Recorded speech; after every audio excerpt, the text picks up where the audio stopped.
this? Introducing the original Blood Clot podcast, not PS. Soothing Semantic. Special dedication all the way from New York. Boom! Yeah, man. SWOT Semantic. Yeah, me know. Boom! Soothing Semantic. Yeah, me know. Big ups to the man. Soothing Semantic.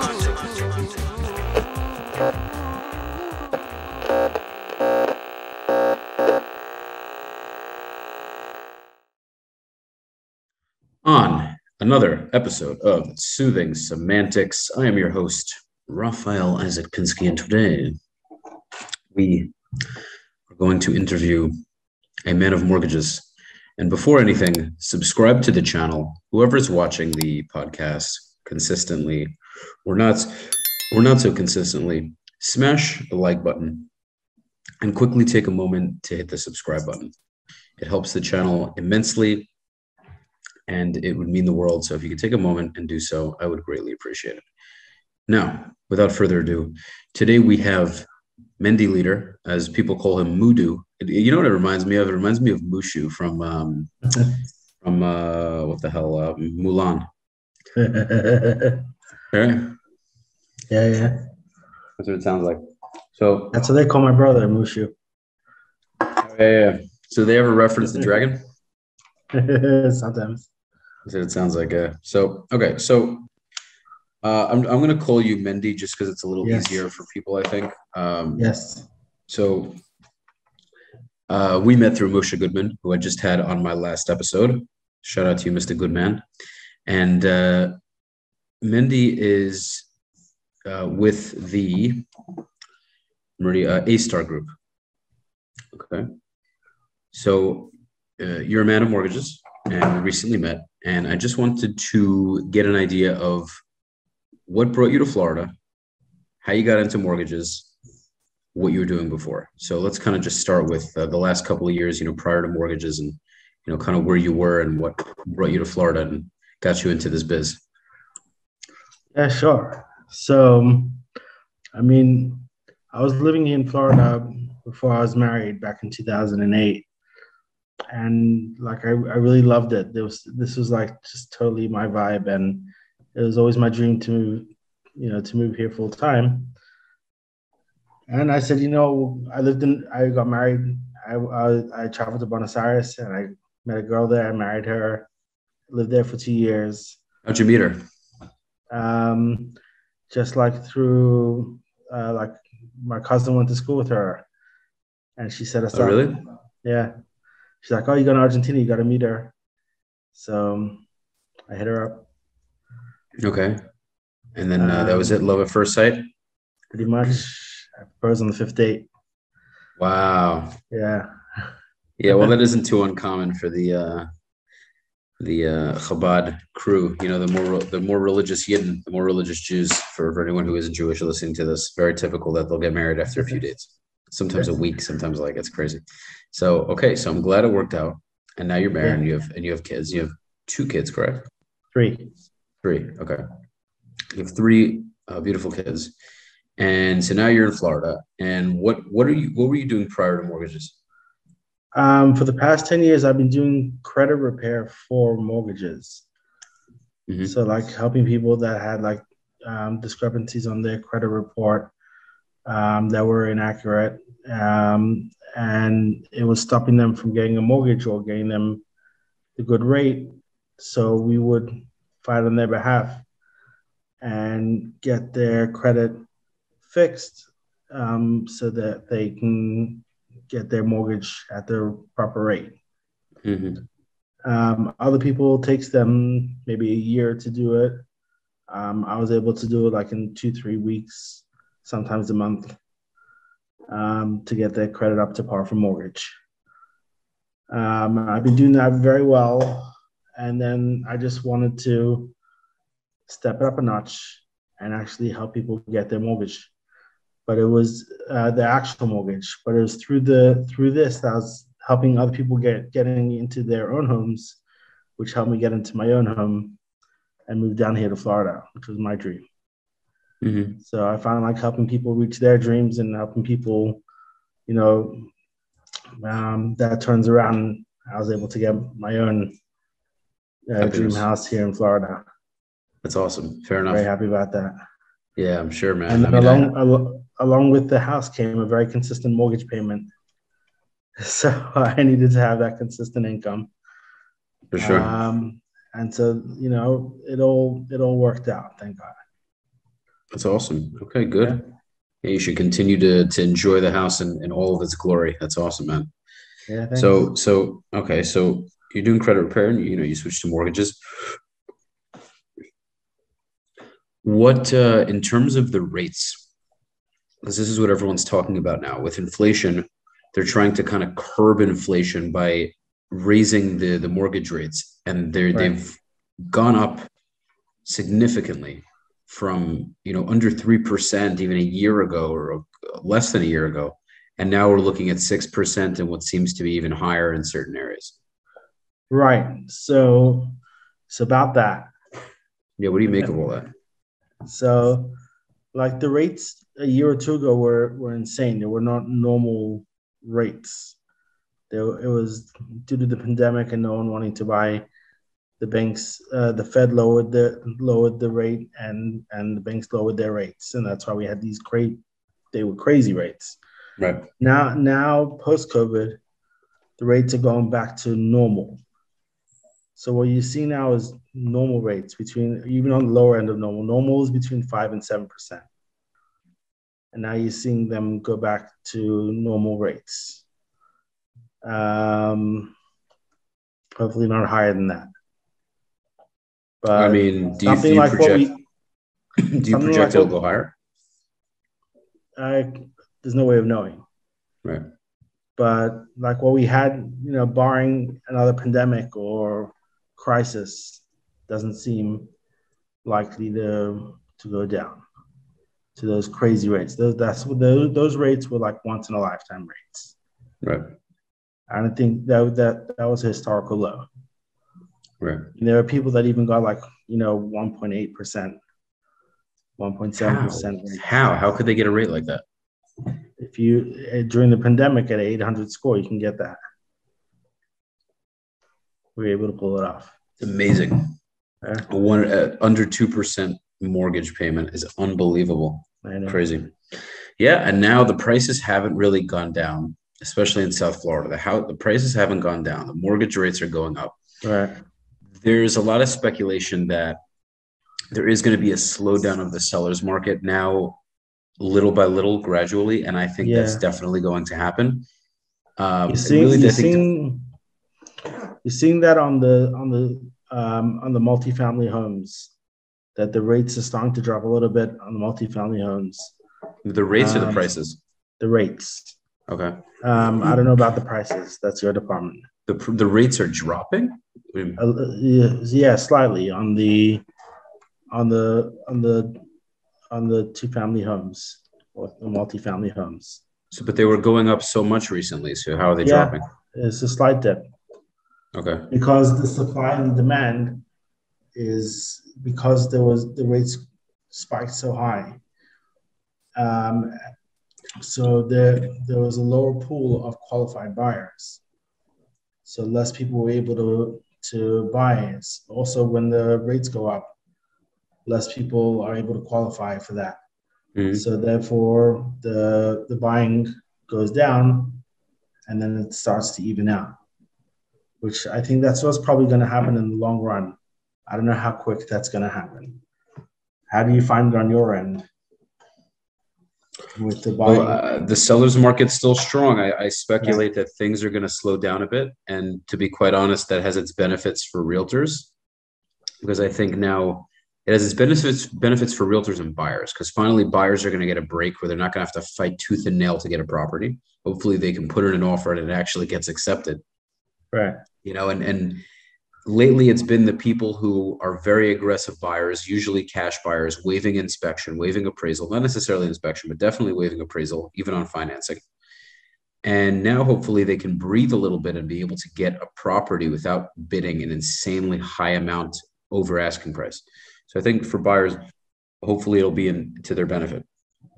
With sellers, I still think sellers will get great prices for a while due to the influx of people moving. Now with COVID kind of with the world kind of shutting its doors on COVID, I don't know if you will see a massive influx in Florida like we did over COVID. At the same time, I do think because of the infrastructure that Florida is building here, there's going to be a lot of tech hubs and a lot of other people that will still want to move here. I still think there's still going to be a big demand. It's still happening. People are still coming. I don't see that changing anytime soon. So COVID, in a weird way, was a blessing for Floridians because people really moving in, and the people who can't afford it it is sad for some people because the locals that are working on Florida salaries find it very difficult to make ends meet. But the people who are coming here with money from the north or from Canada, Canada's the north too, but Canada, California, New York, New Jersey. Yeah, even in Toronto, the housing prices are crazy. A lot of people are moving here. Yeah, they're tough too, man. Yeah, and for them, it's a bargain to buy it. To buy a 3,000 square foot house, for 800,000. That's like a bargain. Yeah, it's crazy. So they're coming here, and at the end of the day, man, you can still get a driveway. You can pay $600K if you're looking in a Jewish area. Yeah, it's going to be very tough in a prime Jewish area. But if you're not Jewish or you're Jewish and don't necessarily need to be in a Jewish area, you can still find there are townhomes that are still in the 200s here. Like Plantation has townhomes. There are plenty of areas that actually have houses. They're not going to be spectacular, but you can find things in the 2s. You can find things in the 3s. They'll have a driveway. That doesn't exist in the Northeast. It does not exist. Not in the city, at least, not in Brooklyn. So the price inflations have gone crazy even over the past couple of years, even over the past year. I bought my home a year ago, and the value went up by like 160,000 since I bought. Wow, that's amazing. So who are you gonna hire to list the property? Me or Moshe Goodman? That's the question. Moshe better you. You met Moshe. I'm not selling. I know you're not selling. You just got it. But I'm playing. At the end of the day, Moshe is the one who introduced us, so I'm not. I'm just playing, man. I'm just kidding. Moshe's gonna listen. I get phone calls. That part. He's gonna be like, I get phone calls almost every day. People asking me if I want to sell it. Yeah, definitely. You're going to be getting calls for a while for sure. Yeah. But yeah, it's a lovely house, man. You just got it. Enjoy it. It'll build plenty of equity going forward, and later down the road, it'll give you a lot more than 160K. That's for sure. Yeah.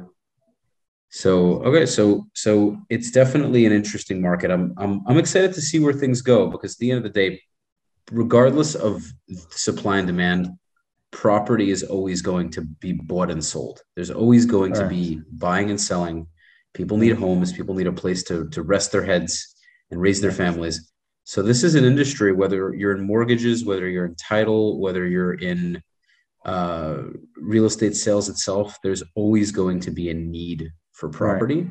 Yeah. And therefore, it's a great industry to be in. You just have to be skilled enough regardless of where, whether you're in mortgages or I'm in real estate, I'm a realtor. We're always going to have business to do as long as we generate leads and have the proper networking and client base. So that's really the bottom line for me. And it's just understanding the market shifts and learning how to pivot accordingly. I think really that's the biggest takeaway that I've gotten from speaking to people who are very successful. Do you have issues with qualifying people? Do I have issues with qualifying people? You're saying in terms of buyers and what do you mean? Like elaborate? Yeah, for buyers. Like, well, qualifying in what regard? Because it's a broad question. Yeah, just for financing. You're saying getting them approved? Yeah. No, I don't really have an issue with approval. It's more that the buyers I have are very flaky. Like some of them are willing to move forward. I have a few now that actually want certain things, but they're specific. They're nitpicky. I don't really think it's an issue of getting pre-approved. A lot of them come from the Northeast. They come from New York and they already have their people. So what I always like to do if they have their person is I like to suggest them to people I work with. So now that we met recently, you're on the list. And I like to give them the options to choose. So let's say they're working with Stephen Smith. I'd say, hey, well, I have some great guys you can work with. It doesn't hurt to compare rates and see what you get. At least have a conversation. If you want to go with your person, perfectly fine. It's your call.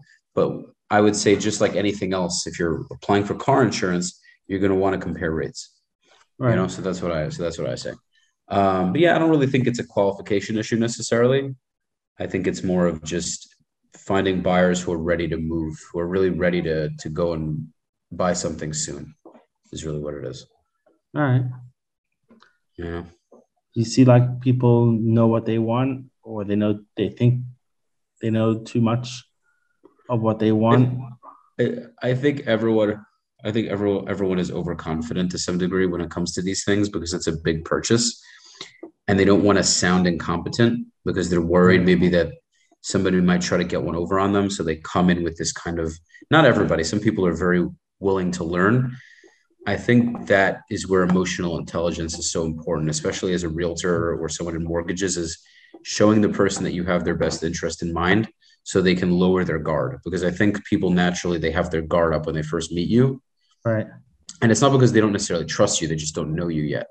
So Right. it's just a natural instinct where they say, listen, I don't know him yet. I might have been referred by a friend to work with him, but I don't know yet. I'm about to spend a hell of a lot of money on said property. I really want to just verify that this person's in it for my best interest and they don't just want to check. So I think it's very important to be able to read that in somebody and have that intuition and say, okay, Mr. or Mrs. So-and-so, I get, without even saying it, you just kind of read their body language and what they're saying and say, I really want to help you. And I think that's really what's so important. And then once you can relay that to them, or convey that to them rather, they'll be a lot more open with you, and they'll admit that, hey, I really don't know as much as I'd like you to believe I do. And this way, when they do that, you can actually help them because they're more receptive. That's true. It's very important to be able to help a client go, be educated about the process and about all the different options that they have, and for them to be able to come into the market very knowledgeable, very educated, and willing to learn and know their stuff. Mm-hmm. Some people are like, yeah, this is what it is, XYZ bottom line. But I feel like it's important for the client to know, like, what's in between the lines. Okay, well, what are things in between the lines? Like, give me an example or examples. Okay, so like some people just take the credit as is, right? So, and it's never like that. There's always ways to improve your credit to get that score to the peak amount. The other thing is, let's say, for example, I had a client that wanted to do $1 million purchase, which would be like a jumbo loan. He could either do that and he can get increased rates, or there's another option where you can get a conventional loan for like $620,000 and then get a home equity line of credit on top of that. Okay, well, if you don't mind, just kind of babying it a little bit to people who don't know what a jumbo loan is, to kind of just like really break it down, like break down these details for people. So sure. Yeah. So there's a conventional loan, which is those are the guidelines of loans that Fannie Mae and Freddie Mac would buy on the secondary market. So the bank finances your loan, knowing that they'll be able to resell your loan to the big guys. But that has a limit of like $625,000, or it's different. It's around that amount, and so any loan that's above that amount, they won't be able to sell to those guys. They'll have to finance it themselves, or there's very few financing options for loans over that amount. That would be called a jumbo loan, where you have to put 20% down, and the interest rates are higher, and there's different qualifications. So that's one option to go. You can do that in one loan, but there's also ways. You can go creative with your loans, and split them up. There's pros and cons to both ways of doing it, because if you're doing a jumbo loan, it's going to be a fixed rate, whatever the rate is, even if it's like half a point higher, that's going to be your rate for the term of the loan. If you divide it into two, the conventional loan is going to be a fixed rate, but the home equity line of credit for the remaining balance, that's going to be an adjustable rate. So that's going to change depending on what the prime rate is. It can go up or down. It generally starts lower, but it can go higher every year, but they have a cap on that. But you might end up paying higher interest in the longer run. But you can, if you can pay that down over time, and you'd only be paying interest on the money that you take out. It's like a big credit card. Mm-hmm. That's what a home equity line of credit is. Yeah, HELOCs are very beneficial. If people can get them, they're very helpful. Yeah, they could be, depending on the scenario. Okay. Well, what would be a scenario that you would advise against it?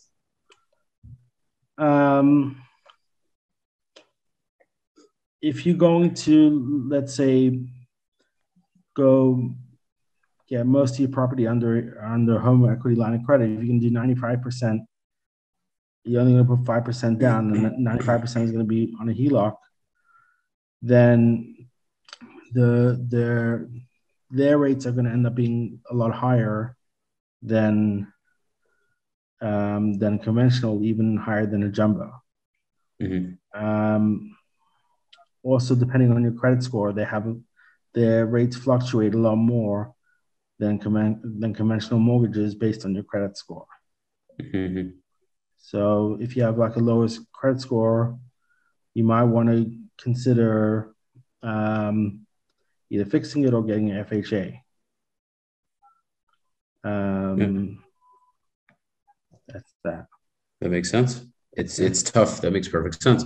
It's tough in this market with FHA loans because they're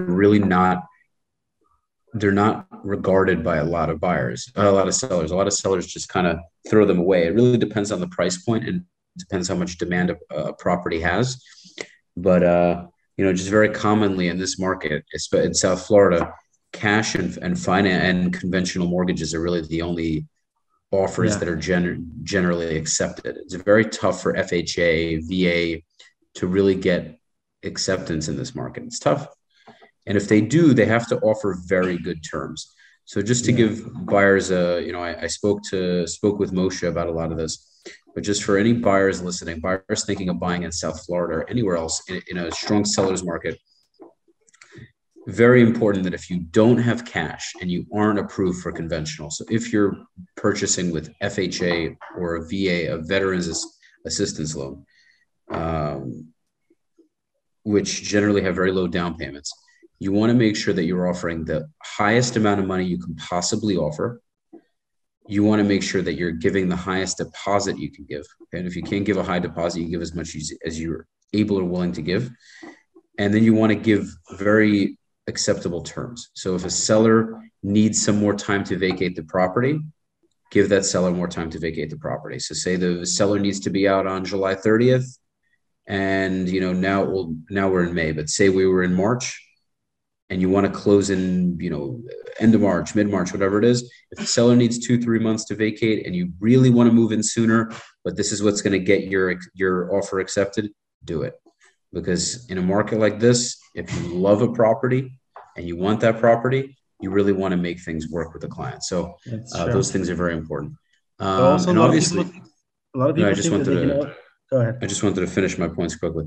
And you want to make sure, just hold the thought. And you really want to make sure that you're working with a realtor who's a strong negotiator, with a realtor who understands the nuances of negotiation, who gets what a listing agent is saying and doing. Moshe is very good with the buyer side. He's been working with buyers a lot, and he really understands these nuances. I little by little, I'm really getting to learn it more and more. But there's just so many nuances, and that's why with a buyer, especially, a buyer should always, if they're primary home buyers, if they're looking to buy on their own, of course, there are buyers who buy directly with the seller. I'm not saying it can't work. I'm not saying you can't get a good deal, but most of the time, the vast majority of the time, you're going to do a lot better by working with somebody, especially if that person knows what they're doing. That's true. That's just what I wanted to say. Yeah, we're going. Well, sometimes people think that they can only qualify for FHA, and to that I say not necessarily. Let's have a look at that. Let's look into that closer. How come you think that you can only qualify for FHA? A lot of people come to me thinking that they can only qualify for FHA, and we're ending up being able to get them conventional, which is a lot more competitive. And there's a very big difference between FHA and conventional. With FHA, you're going to be paying mortgage insurance premium for the lifetime of the loan until you refinance. With conventional, there are some banks that even with 10% down, you won't have to pay mortgage insurance, but most banks is 20% down. Once you reach a loan to value of 20%, you won't be paying any mortgage insurance. Okay, and also just go into what loan to value is, LTV, for people who are listening. Sure. So it's the amount of that you borrowed divided by the amount of equity that you have. So let's say the house is worth $100,000, and your mortgage is $80,000. You have 80% LTV. Mm-hmm. Loan to value. Perfect. Okay. And then debt to income ratio is another one that I wanted to have Sure. you. Sure. There's two types of debt to income ratio. There's the front end and the back end. The back end is your total debt.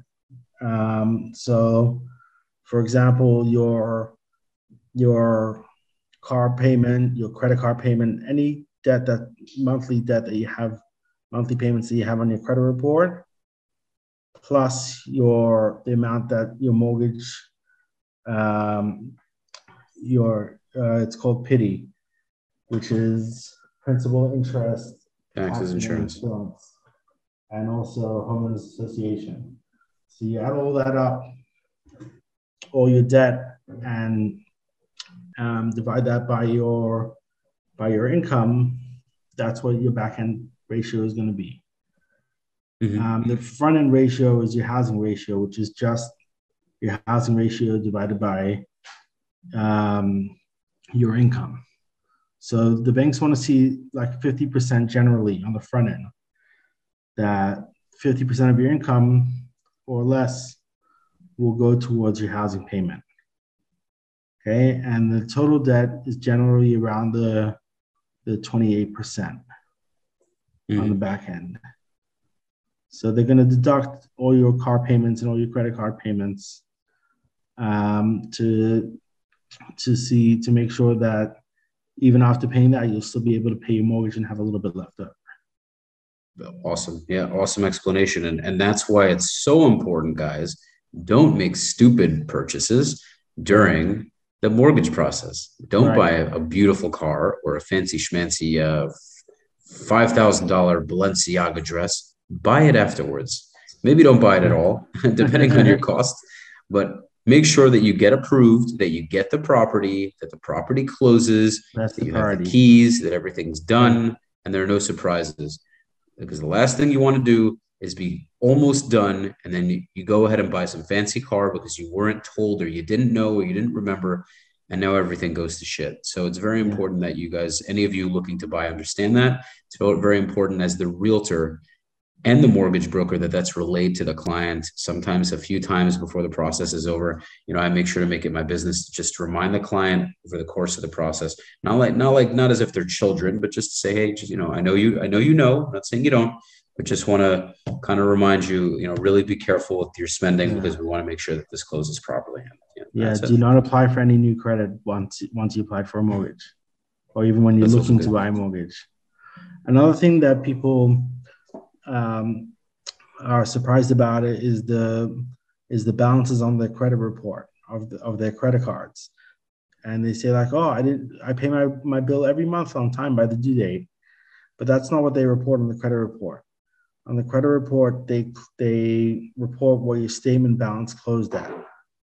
So if you look at your credit card statement, it'd say your due date, your minimum payment is $125 due due May 15.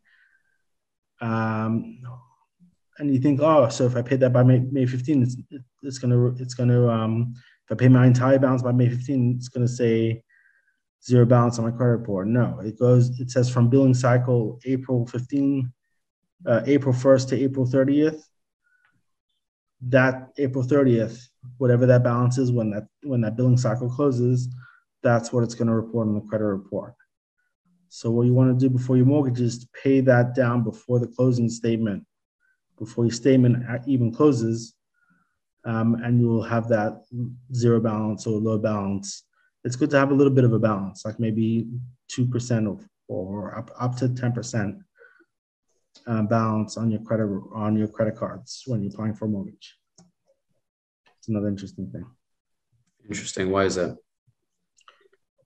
Because they want to see that sometimes if you have like zero balance, it shows that you're not using your credit at all. If they see that you're using your credit, but you're using only a small percentage of your credit, this guy is more responsible. Totally. That makes perfect sense. Okay. Well, I think we covered a lot of ground. I think this was a great episode. Yeah. What'd you think? It was. Yeah, amazing. Definitely, man. Okay. So I look forward to having more discussions with you, brother, and hopefully we'll do more barbecues because the food was delicious, man. Last time. Oh, it was great. Yeah, it's a good wood fire barbecue. Definitely, man. Yeah, looking forward. I'm all for it. Okay, so anytime, yeah, man. So Mudu, Mendy, thank you so much for joining me on this episode, guys. I hope you got a lot of value from it. Make sure again subscribe to the channel. Don't finish the episode without subscribing. Take 2 seconds. Hit the subscribe button, tell your friends about it, comment on the video, like the episode as well, and I look forward to seeing you all again soon. Peace.